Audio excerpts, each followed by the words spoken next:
Busy. You will learn to love delay.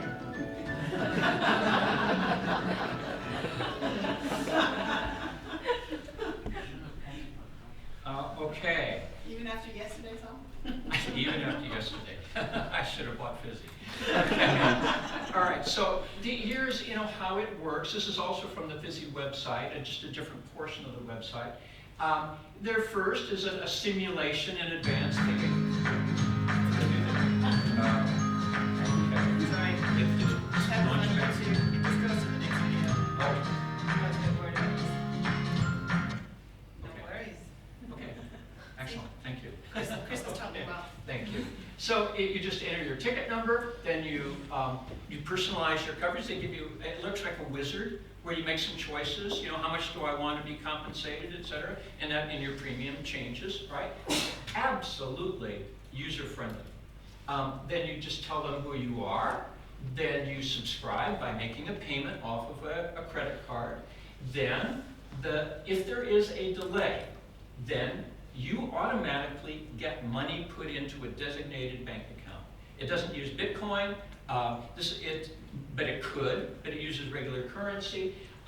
The delay itself is, it's not Fizzy itself that determines whether there has been a delay. There are aggregated public source information about the flight times and the actual delays. It's objective third-party material that is aggregated from several sources and gives you, are you delayed by X amount of time or not? The parties agree to trust these aggregated public sources, and then automatically the blockchain will transfer money to your account, period. Okay. So these are they have more details here, but I'm not going to present those.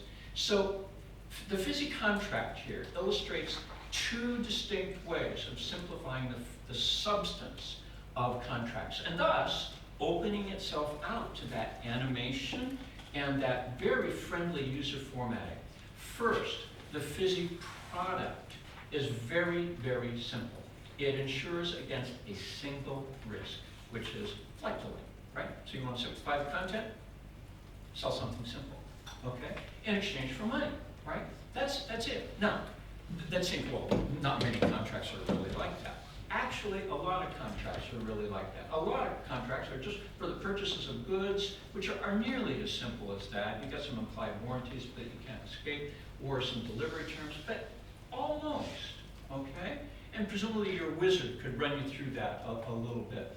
Secondly, and for importance of our talk, the legal aspects are very simple because this is an example of a parametric contract, right? i.e., one that is governed by measuring compliance with, quote, parameters or conditions set up within the contract. The legal aspects are easy because the promise made, they said it was secure or safe or fixed or something. It's basically absolute. Their promise is absolute, based on one condition only, if the flight is delayed. Bingo. If that condition occurs, bingo, they must pay. There's nothing else to this. And then it's just self-executed through a computer program. The money goes to your account. All right, so here I examine this a little bit more closely. I'm kind of running short of time, so I have to go through this quickly. It's got all this about the product being simple and the triggering event, which is the flight delay. Now, how can they do this? And essentially, they've given up all of that contract law, all of that baggage with all of those different clauses about indemnification and subrogation and liquidated damage and mistake and impossibility, all that stuff. Nothing. There's none of that. It is an absolute promise that has one condition. Okay? And that enables all of this, right? Well, how can they do that? Right? Just give away the potential of going to court and winning. It's because they've transitioned from a regime in which they are dependent essentially on transactions being court approved, which is what we've had for centuries, to instead contracts that are essentially probabilistic. Now, granted, they're an insurance company with access to a lot of databases, but big data enables AXA, the insurance company behind FISI, to aggregate instances of flight delays so that probabilistically they can put a price, a premium price on their product that they know probabilistically, statistically, will enable a profit to them over the long run. Now there may be a given instance where no, but over the long run. And therefore they can make their promises absolute because they know statistically it's worth it. The value is there. They don't have to rely on the ability to hedge their bets or take all these risks into account or go to a court to approve these clauses that will let them limit their liability or escape the contract. They don't need it because the risks are known to them and they can price at a point where they can promise absolute. For any lawyers in the audience, right, if you remember from the distinction between tort and contract, tort is based on obligations, duties based on negligence. Contract, we've always said, is strict liability. It's a promise, and if you don't keep your promise, you pay. But it's not absolute, because there are all of these hedging contract doctrines that require you to go to court, but if you do, you can escape your contract, you limit your liability, all that stuff I've talked about. What we're talking about here is using big data and probabilistic statistical analysis so that people can give up the need to think about a court and just do without. And that, in turn, enables them to simplify radically the content of the agreement and its format, right? Opening up vastly, I think, the potential universe for comic book contracts or strongly visualized animated presentations and wizard-like things, as you see in FISI. I believe that, I mean, I've been told by futurist types that within 10 years, given the Moore's theorem about information costs decreasing by every 2 years, that I've been told, in 10 years, information will be virtually limitless and virtually cost-free. Anything that you want to know about, you'll be able to do that. So the potential of transactions for being converted from a historical court-based approval and hedge about because of inherent uncertainty, we will convert many, many, many more transactions potentially into statistical probabilities, so you won't need that. And that's what will enable the simplification. Now, it's not going to work in every instance, right? The products have to be fairly simple. It will not work where your contract calls for a lot of human judgment, all right? Because you can't reduce that to a parameter that you can code, all right? Because it's subjective, okay? And you have to trust people, et cetera. It also very likely will not work wherever you are in a really dense relational contract like a franchise and the terms of the contract are expected to change pretty constantly. This is not going to work, right? But it will work for a lot of stuff. So what you do to simplify the content of the legal content of a contract where you can't put it into parametric contracts or blockchain, right? Smart contracts where you can't do that. Instead, think about relational contracts. This is an invention of Ian McNeill, in which people essentially, this is simplifying, essentially give up a lot of that resorting to legal rules and instead invest in the relationship and mutual accommodation and trust. And if you have that, even if the legal rights are there inherently, you don't need to advert to them. So with that, I'm going to stop, and thank you very much for your indulgence.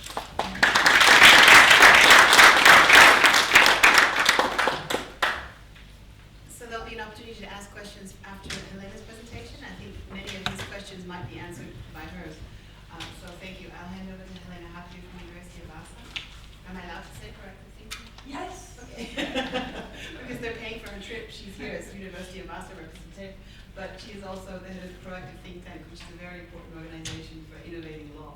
So thank you very much for being here. Can you please help me find the presentation? Did you put it back as this? It's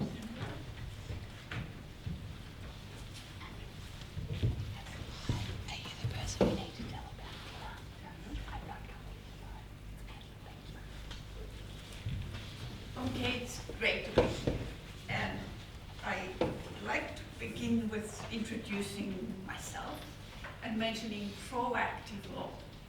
Now, how many of you have heard of proactive? Quite a number of hands, but not everybody.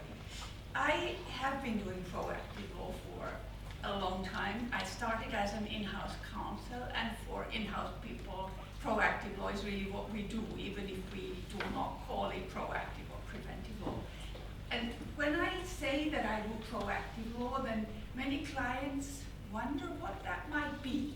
And that's why I have this little friend traveling with me always. He is a different lawyer. He is not a proactive lawyer. He speaks. He says, "This is an outrage." Then he says,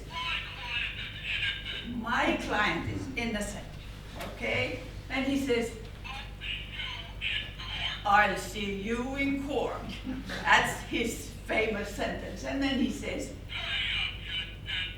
"Pay up, you deadbeat." Okay? So when you see him and me, then you can tell that there's at least two different kinds of lawyers. Okay, friendly lawyers, and then lawyers whom you need when things have gone really, well, bad. And I leave him there so you remember that that's not what I do or we in-house people do.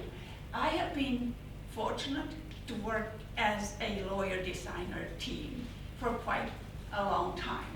Stefania Passera is a designer, Italian designer based in Finland, and she and I have been doing work and research on proactive law-based redesign of contracts, rewrite and redesign. And we've also both published PhD dissertations on a topic, both proactive law-based and related to contracts, and how we can do contracts differently.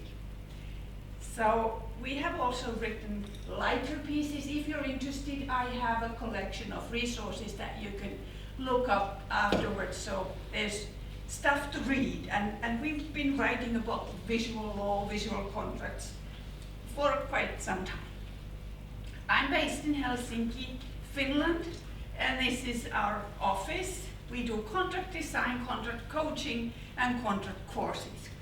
And then I sometimes put on my traditional lawyer's hat and do arbitration in cross-border contract disputes. Now, for the agenda, I thought that I'd start with the problem, even though many of you are familiar with the problem, but I would like to introduce it the way we see it, and then why is it a problem? How can we solve it? And then examples and resources. First question, is there a problem?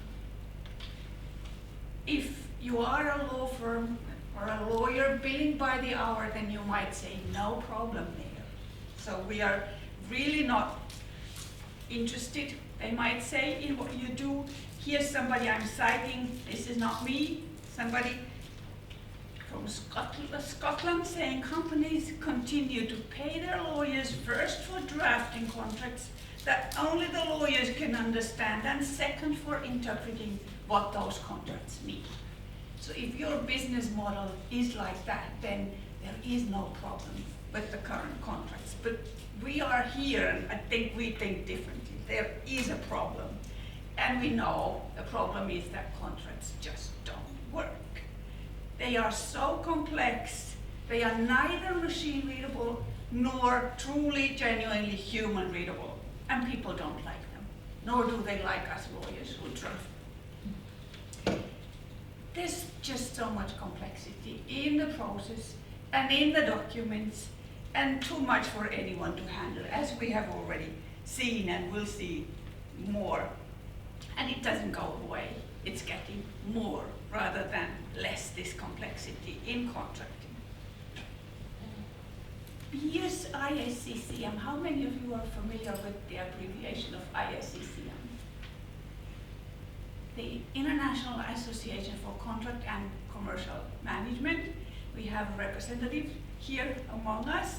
So if you want to know more, I'm going to cite a few resources by the ISCCM. Tim Cummins and Sally Hughes, the leaders of ISCCM, they have stated that in an age of fast-growing complexity, the winners are those who simplify the lives of others. So that's where we are aiming at.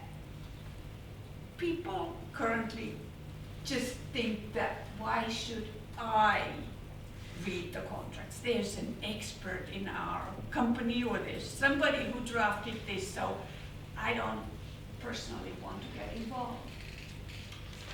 And they just believe that contracts are not interesting or valuable for them. There must be something wrong. And we asked, Stefania and myself, we asked the question, why? What's wrong? It's not just ordinary people. It's even law professors who say that I can't read my contract. It's just not designed to be read. This is Elizabeth Warren, professor of law at Harvard, teaching contract law, but still unable to understand her contract. So what is wrong? This is not new. Fred Rodell in 1936 already said 2 things wrong, and I'm going to cite him soon. David Melinkoff said 4 things. Myself and Stefania, we said these things and more are wrong. Fred Rodell, he said there are 2 things wrong with almost all legal writing. One is its style, and the other it is the content. So it's easily fixed if only 2 things are wrong, 1 good thing. But as we know, it's not quite that easy. Now, Melinkoff said the language of the law has a strong tendency to be wordy, unclear, pompous, and dull. And here's ISCCM research, finding that contracts for people who deal with contracts, 98% of company representatives say that winning and awarding contracts is important for the health and performance of the business. 72% of people agree or strongly agree that contracts contain important information that is directly relevant to how they do their job. Only 52% agree or strongly agree that contracts are easy to access, and I'm confident I can find the current and complete version. Only half of the people. And mind you, these are large companies. ISCCM has more than 40,000 members, and more than half of Fortune 500 are members. So corporate members, individual members are really professional and make contracts, hundreds or thousands of contracts on a daily basis. 12% say contracts are easy to understand. Only 12% say so. So there's something for us to do there. And ISCCM has looked into the pitfalls. You can go to their website and find their 10 pitfalls. And the findings they have is that average value erosion due to these pitfalls is 9.2% of revenue, which is a huge amount of money. One of these is pitfall number 7, contracts are difficult to use and understand. Users see contracts as irrelevant to business needs. So there's something we need to do there. If you want to go to ISCCM website and download this, then as possible. Now, we are not naive. We know that not everybody wants their contracts to be read and understood. Some organizations, some lawyers prefer to do things the way things are done now and not change it, because not everyone is well-intentioned. But that's not our audience. Our audience is people who care and want user engagement, who want to really use contracts, understandable contracts, so that they work for the people, prevent problems, promote success, rather than resolve disputes afterwards. So proactive law is really about enabling people to reach their goals and preventing legal problems. And the dilemma then is that contracts, we who write them, we hope that our contracts support, guide, and protect the parties. But what happens is they do the opposite. They alienate people at all stages of the process. Planning, negotiation, document, drafting, design, implementation.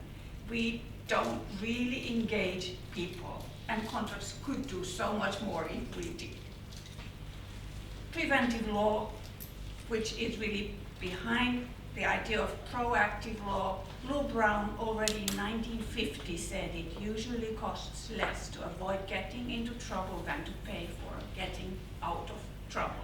And it's so true still. What we did in Scandinavia is we added a promotive aspect to the preventive dimension, and then started to call this prevention plus promotion, proactivity, proactive law. Now the causes. What are the causes? Why is it that we have all these problems and non-functional contracts? And why do we have disputes?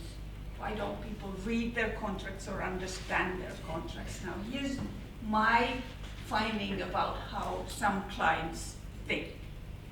They think that business people do business, lawyers practice law, contracts are needed to win the legal disputes. So they gather, contracts need to look and feel like legal documents, and they need to be drafted by lawyers for lawyers. And I did this in my PhD dissertation, is this really so? And then I came up with the answer. And this is really brought to me by Tom Barton, who gave me this hint. This is cow dung. But this is not that type of cow dung. This is a scientific cow dung. Namely, Conrad Hell Waddington saying, cow dung stands for conventional wisdom of the dominant group. And I am probably the only person on earth who has cow dung in her dissertation, not only once, but twice, stated in this way, because there's so much cow dung going around. Now, this is the cover of my PhD, covered by Stefania. Now, these two things that are wrong, there's the content first. Let's look at the content. Now, when companies negotiate, what would you think they spend most of their time on? What terms do they negotiate most frequently? Pardon? Indemnity. Very frequently. Number two, actually. What would be number one? How much they're paying. Would make sense. That would be number three. But number one, Limitations of liability. indeed, limitation of liability year after year in IACCM research. Number one, indemnification, number two, and price changes, number three. Now, we lawyers are forcing people, negotiators, negotiate these things, the ones that Tom just mentioned, the long litany of things. We force people to spend time on the wrong agenda if we think in terms of success and people reaching their goals. Those are not the right things. What would be the right things? Where should negotiation be focused then? IACCM's research shows scope and goals. Naturally, responsibilities of the parties. How do we make this thing happen?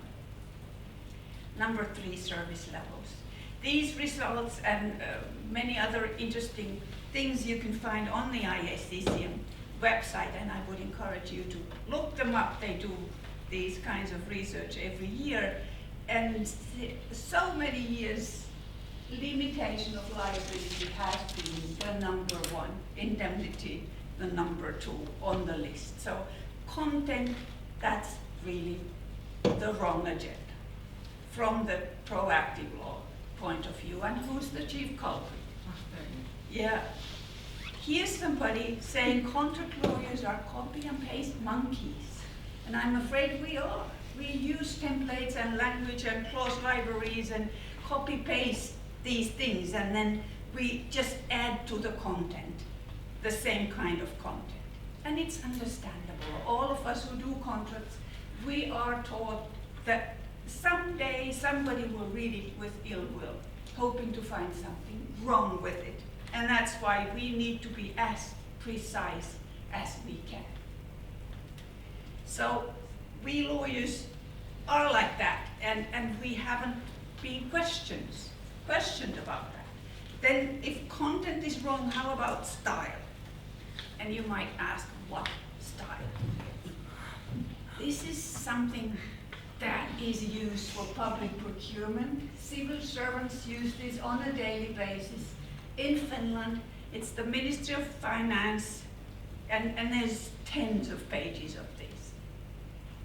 Here's a student tenancy agreement. People coming to town and making their first ever contract, maybe, to rent an apartment in a student house. And they get this, 8 size font, and very frightening. What we see is really everything looks. So where's the design, or where's the style? And when you look at contracts or anything through the user's eyes, then this is what designers usually ask. What is it that the user sees? What does the user need to do? What does the user think and feel? And what does the user want to achieve? Here's what we usually think and want from everything we buy. Services, goods, anything. We want them to be functional. We want them to be usable.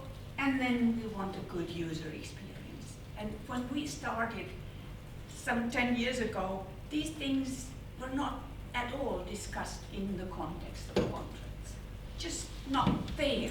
Contract user experience was unheard of.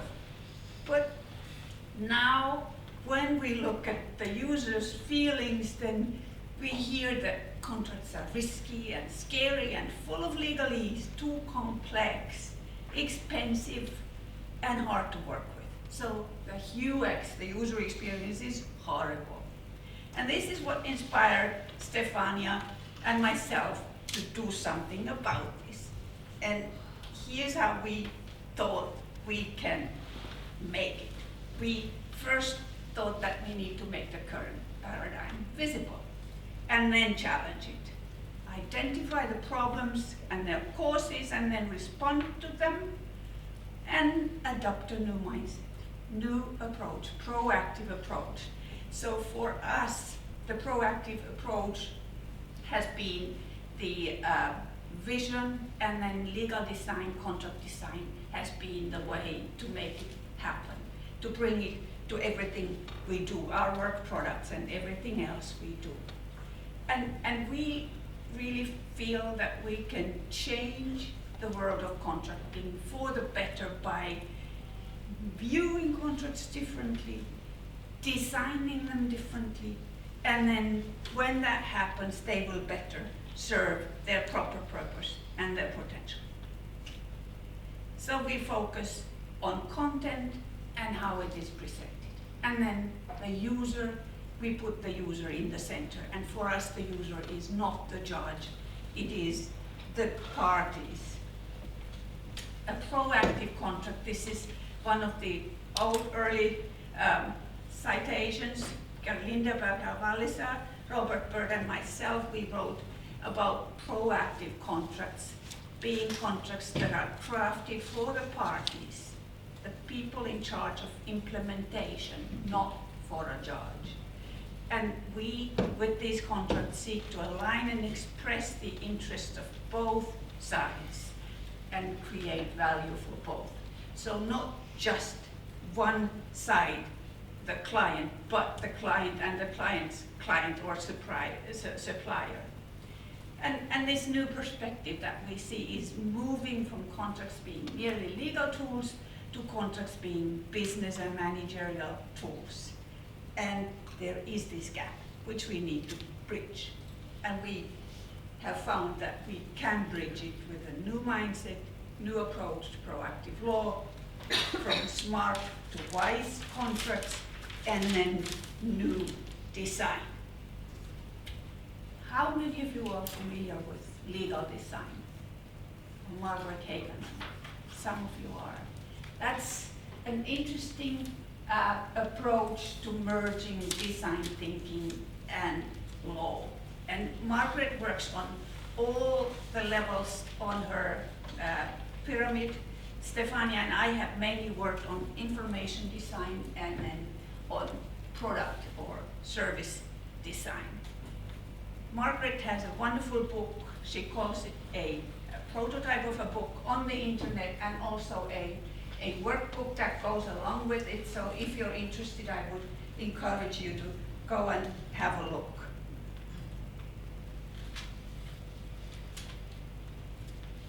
What these new developments mean is it's really that it's not enough to